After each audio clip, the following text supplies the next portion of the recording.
The raging spate of violence on my mind and the quest to get solution. That will be the thrust of our program today. Violence-free world. My name is Cally Ikpe. Welcome. And today we have a very rare guest. Don't worry. Stick around and you will understand why I mean by his rare. His name is Apel. He's a movie producer. Now you begin to get it right. Okay.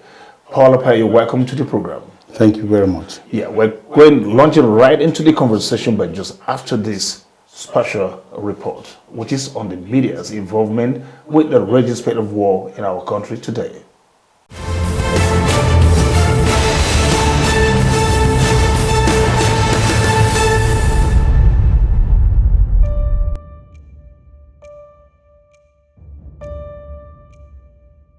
The role of the media has recently come under scrutiny following the protracted bloodletting and violence that has engulfed our country. This will not be time to video. Get out! Get out! Get out! It has come to the fore that issues such as hate speech, misrepresentation of fact, and biased reportage have ultimately added fuel to the ongoing fire. The mainstream media chooses which victim to victimize and which victim to support. That is why most of us, even as activists, did not say anything about the incidents. Many believe that the media has become an instrument of propaganda and blackmail, a trend that negates its traditional role of creating a peaceful and harmonious atmosphere. While it may seem convenient to blame the largely unregulated social media, there is abundant evidence that the traditional media, that is, radio, television and newspapers, more often than not, lend themselves to false, biased and unconfirmed reports. This in itself has helped to escalate the ongoing violence in no small way. I am not saying that we should underreport crimes, but the more you give them those platforms, because they are calling for attention, the more they feel like they have succeeded or they are succeeding. So it's important for the media not only to do balancing, but also to be more patriotic in its reportage of the entirety of the situation. Ethnic profiling, for instance, gained much ground from a reporting pattern that persisted unchecked for a long time. There is also the challenge of practitioners turning deaf ears to certain developments where sentiments and special interests are involved. The mainstream media are paid by the security apparatus, they are paid by corrupt government officials to keep quiet. They only talk on that which interests them and that which is their interest. That which is in their interest will attract the international media. Finally, just as some people have turned acts of violence like kidnapping, banditry, and even insurgency into a business, it is equally believed that the media could help bring about peace if professionalism, empathy, and patriotism are brought to bear on news reportage as we crave a violence-free Nigeria.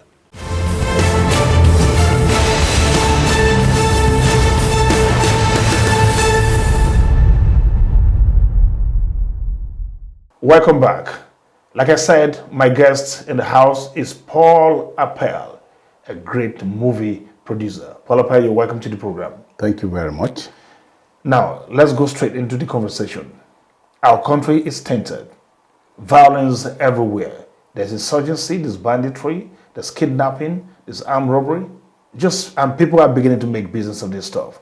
We're wondering, is this how we should be known? Imagine us now being ranked very, very high in the global terrorism index, but that has become the lot of Nigeria today. How does this bother you as a patriot, Paul?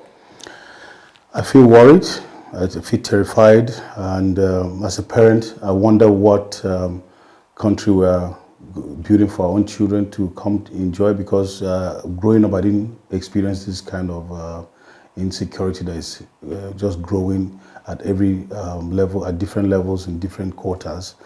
But we are very hopeful that it won't continue like this. Looking back in history, that most times these uprisings come once in a while and they go. So we're hoping that this might also go away. But as a parent, I'm really troubled and worried about the situation. Like now, people will say this war probably would have ended before now, or by now, except for the vested interests. Some people have turned this stuff into some business, and every fingers have been pointed, accusations and counter accusations, to the extent that the media is even labeled as being complicit in this wise now.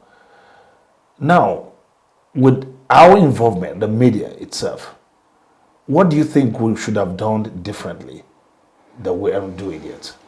Well, I think first of all, it's to before you say anything, before you publish anything, before you broadcast anything, you should double check, because recently there were events that spark up fight that people were killed, which was because some people were personally fighting over something, and it tended to look as if it was an ethnic fight, and that market was burned down. So, and the clamor for this, the way we talk about the fake news, we take it for granted that because that creates a lot of problems. I had an experience where I was personally involved in an operation, and we were flying to oversee a devastation in Kogi area, and the aircraft came very low for the minister to see. I was in that aircraft filming the minister as the minister was watching the devastation of water in that environment. And the next thing I saw in the news was that the minister is viewing devastation from 39,000 feet above sea level. And so if I wasn't in that aircraft... And that shocked you? Yeah, it shocked me. I was so disappointed seeing it coming from a reputable media, for instance. And this was not social media now? It was not just social media. It started from a social media, and they picked it up, because sometimes they pick these stories from what somebody just said, from his own comfort zone, and just say it. And so the next thing, he was going around, the thing was making around that the minister was watching from 39,000 feet, and it's impossible for anybody to see the ground from that height. And because if I wasn't in that aircraft, I would have been thinking, wow, why would they do that kind of thing? I would have believed that story. And that also told me that I now believe that the fake news can lead us into big problems, because and so the media really need to double check before we publish some of these things and be very, very objective. And that's where ethnic profiling is also coming up, where crime is beginning to get tribe, is beginning to get religion, is beginning to get regions, or that kind of stuff. Whereas you and I know that there's nothing like that. A bad man is a bad man. And he can come, and anybody can just be a bad guy if you choose to. You understand? Exactly. Now, let's talk about your involvement. We say the quest for solution is our concern basically now. And I noticed that recently you came up with a movie known as Eagle Wings. Yes. Where the Nigerian Air Force, the Nigerian military were portrayed rather very positively. And we were talking about the biasness of individuals.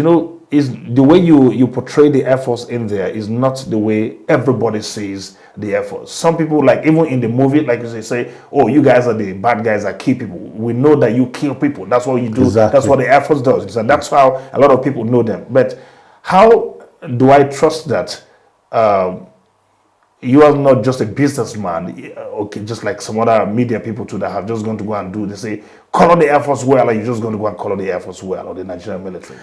Well, you see, the idea of making the film for the Air Force was born out of the fact that I had worked closely with them, and I've seen beyond what many people saw in this military service.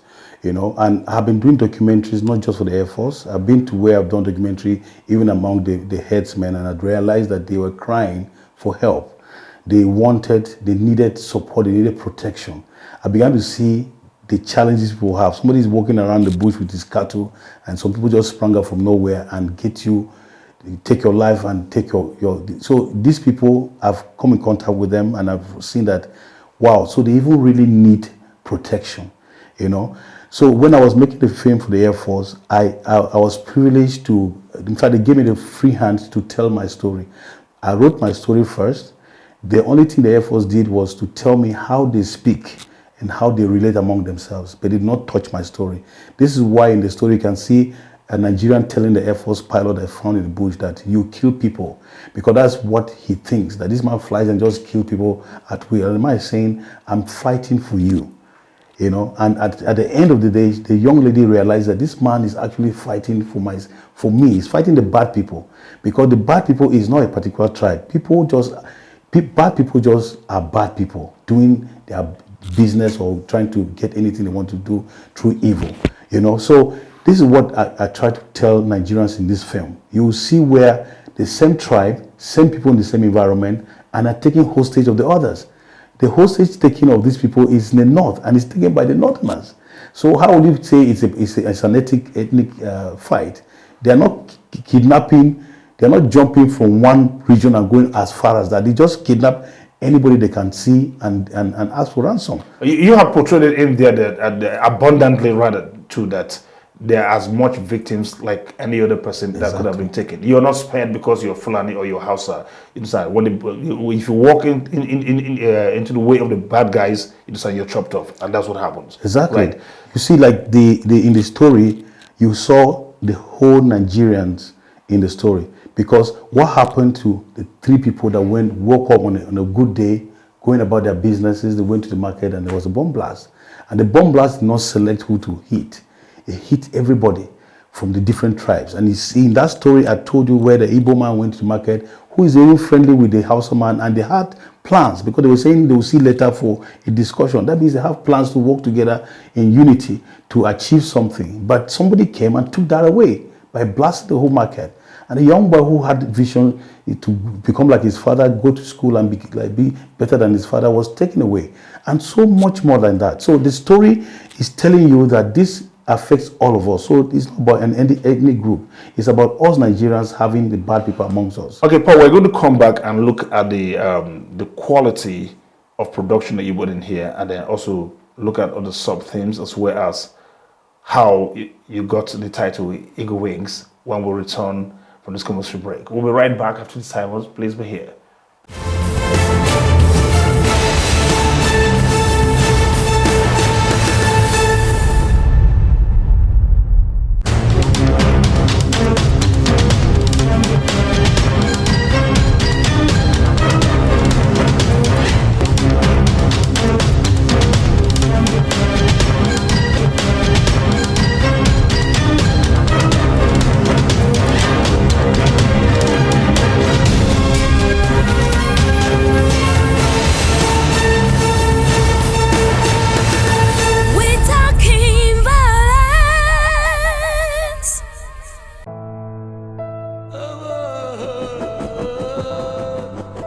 This enemy is not fighting a conventional war. Our intelligence, surveillance, and reconnaissance platform will point the army to their locations. Keep still. We're being deployed to the target spot. We have it covered. Yeah, we have it covered. The enemy is still out there, and the nation is counting on us. And I am counting on you guys. This does not smell good. What does that mean? I saw his jet go down, but I didn't spot him eject.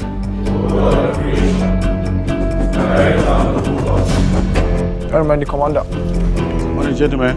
So, I have an announcement to make. Are you pregnant? I'll just stand for you both to make me a promise. Hey, Dad. We will need this energy. It's a wedding. Here, we stand by our men, while our husbands stand for our nation. Bakura? Ha! How did I believe that? I'm trained for moments like this. You've already done enough. Besides, you're not a panther. I'm a soldier. Our mandate is crystal: to protect the territorial integrity of our nation's airspace.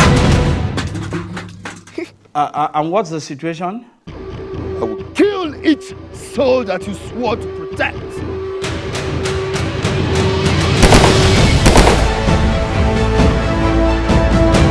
Just heard gunshots, not of the advanced position. As the chief will always say, we race to add value to our society and secure our communities. There's no finishing line, sir. Baku went back inside. He said he has an unfinished business with his commander. Is that how you want to play it? Search him!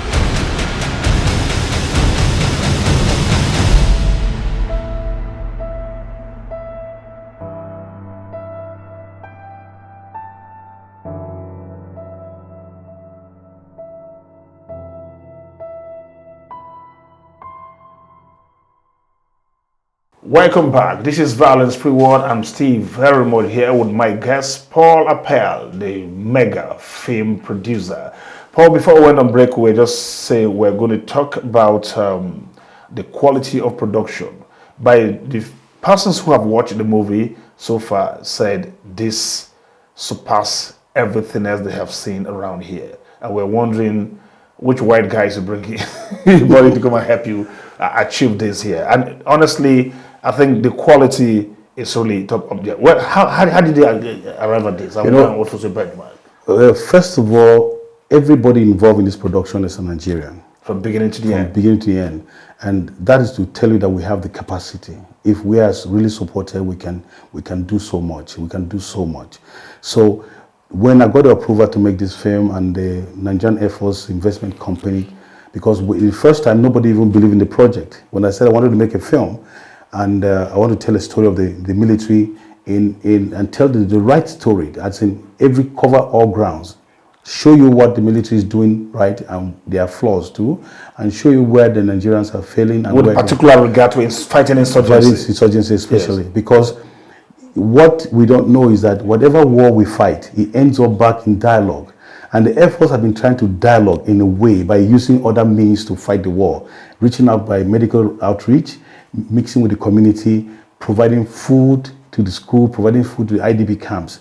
And in this story, you will see that the impact of that aspect of fighting the war, and of course, still coming to fight the bad people with the jets and with their ground troops. They have special forces, they have the regiment. So when that approval was given to me and they saw that my story was true to what is happening on ground, they gave me the approval and I decided to, okay, we cannot do this a shabby story. So we went all out to make a film that meets up with international standard, Hollywood standard. So we shot with the ARRI camera, which is what is used in Hollywood. We didn't stop at that. We went to use lenses that are meant for cinema, that's the anamorphic lenses. And we shot with the highest power of the camera, the open gate sensor. And of course, we also mastered the sound at 5.1 surround sound. So in terms of technicalities, we covered the ground. Then the story, like I said, when we finished writing the story, as a layman, I wrote what I saw. I wrote what people have told me. I've made friends with the Air Force. I've lost some of them who were pilots. I've crashed, I've died. I've lost those who have gone to the front line and did not return. And I know the families. So I was able to tell the story from their own eyes of the family, what they feel. So having done that story, the Air Force needed to put inputs for communication basis, how the pilots talk when they're flying, how the commanders are in the field and how they command their troops. All this was inserted, and how the engineers will do their work, because I didn't know much in that aspect. Yes. As a filmmaker, I know how to tell a story. So all that was put together, and then we came up with a very good story. Did you get the Air Force people, the Air Force personnel actually involved with the movement? Yes, they set up a committee, and in that committee they will realize that there are certain things that we cannot get the actors to do. Yes, because we can't get the actors to jump from the helicopter and start dropping down, and we can't get the how about the rifle? How about the rifle? They taught us how to handle the rifle. They taught those guys to handle it. So some moves were done by them, but there's some complicated moves that we had to get the special forces to do, and we just take those pictures and then we include it in the cut. How did you arrive at the title Eagle Wings? I ordinarily would have thought, say, the Nigerian Air Force. That would have probably been more striking. But this is like something hidden. So you see, the Air Force officers and the personnel, they have most time carry, especially the pilots, they carry an eagle wing on their chest. Yes. The engineers carry half of that wing with a rotor to show you that it's an eagle it's like more like an iron eagle. So the eagle in the Air Force refers to the jets, and of course the platform that fights for the country. So they carry that on their chest everywhere they go, you know. So it happened that that eagle wing that's on the chest became a center point for the whole story. That thing, unless you watch the film, I don't want to tell you why we call it the eagle wing, because I will need you to watch the film, and then you will now discover why it's called the eagle wings. But it's a very important part of the dressing of the Air Force, especially the pilots. Well, I have been privileged to watch the movie, and I think the most fascinating act for me, or action, was the young man that actually spotted that eagle wing and then spared the life of someone. And this young man now, it seems, ordinarily, to the ordinary eye, he's just one of the Boko Haram fighters. But deeper, he's as much victim as the person watching from the house or the person that has been captured. Exactly. He was actually in captivity, you understand? He can't run, but he holding rifles. In which case, he could have been finished off, you understand? So I saw that you tried to emphasize humanity in the movie to make the Air Force look good. No. You see, the truth of the matter is, many of these people fighting with the insurgents, if you have the privilege to reach any of them, because you know the insurgent is not written on the forehead. These guys get into town and mingle among the people and go back to these places. They come around, they stay around. I've been to the north where we were very sure that some people that came around us when we visited the camp were these people, because they looked confused. They look like people who are asking, "Save me," but they can't be saved because they are being watched. They are being watched, and they have been sent to possibly look around and see what's happening, and they go back. So, and I've been privileged to hear from the military people, those that have been saved, and the kind of things they say.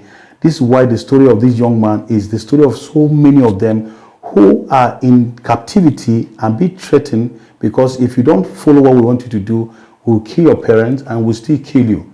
So sometimes they're there. So when the opportunity comes, they will definitely, if they have the opportunity, they will move. So you're saying that this move that you have just made can actually, in essence, promote national integration, and as a matter of fact, also get a lot of people to be more empathetic to what's going on generally. Exactly, because one of the things that you see in this movie is that the bad person is telling you that nobody cares about me, you know? Yeah. Because if we show some care as humans to these people, they might have a change of heart. They might have, because if the young man is hanging around and he comes around and still don't see anybody care, because the care that he saw from the mother, that care changed him. He saw that my mother is being cared for, but he was caught up. He's trying to protect the mother. His mother is cared for. And so that conversation is so strong.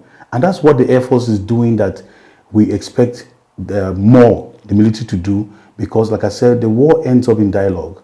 So if we look at finding peace in other ways before shooting the gun, I think we should talk before we shoot the gun.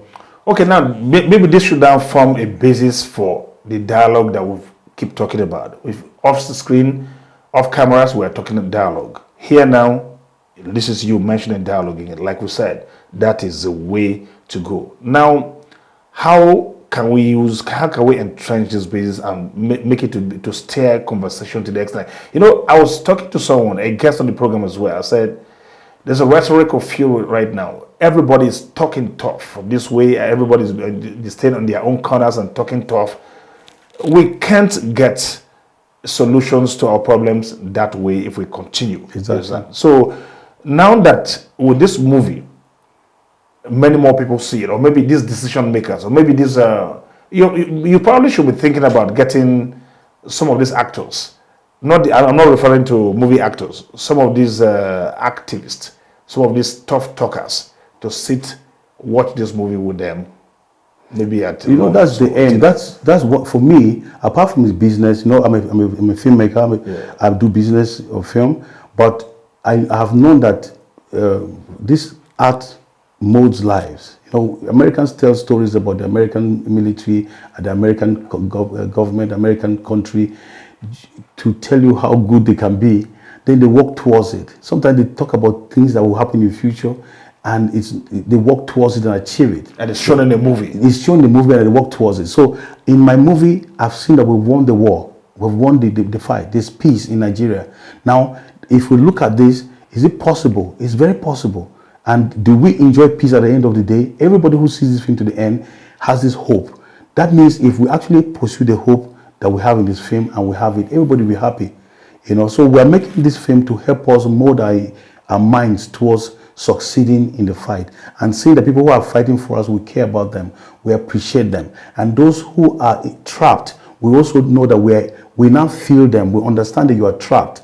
So when we find you, we will try to find you and bring you home. Not to find you and kill you. Because automatically once somebody is seen to be over there, it's an enemy. But in my film, I'm trying to tell you that not everyone there is your enemy. Some are there because they have no choice, but they're there. And if they know that you have that mindset towards them, that look, I'm here, I'm trapped. If I can get myself out of this place, I'll be good. I'll be that citizen you want me to be. I think there'll be more hope for them. And in that camp themselves, they can begin to team up and say, look, our country care about us. They're coming to fight for us. We should not be doing this, and then we can win the war majorly in that aspect. What kind of reception are you getting so far as this movie is concerned, especially from the authorities and then the ordinary person? I know it just came out now. Yes, so far beautiful. The authorities love what they're seeing because the story is told honestly. They've seen their flaws. We've lost soldiers in the film because we've lost soldiers in real life. Nigerians who are seeing this film are having hope. This is why I'm really looking forward to more people to see this film because it gives us hope.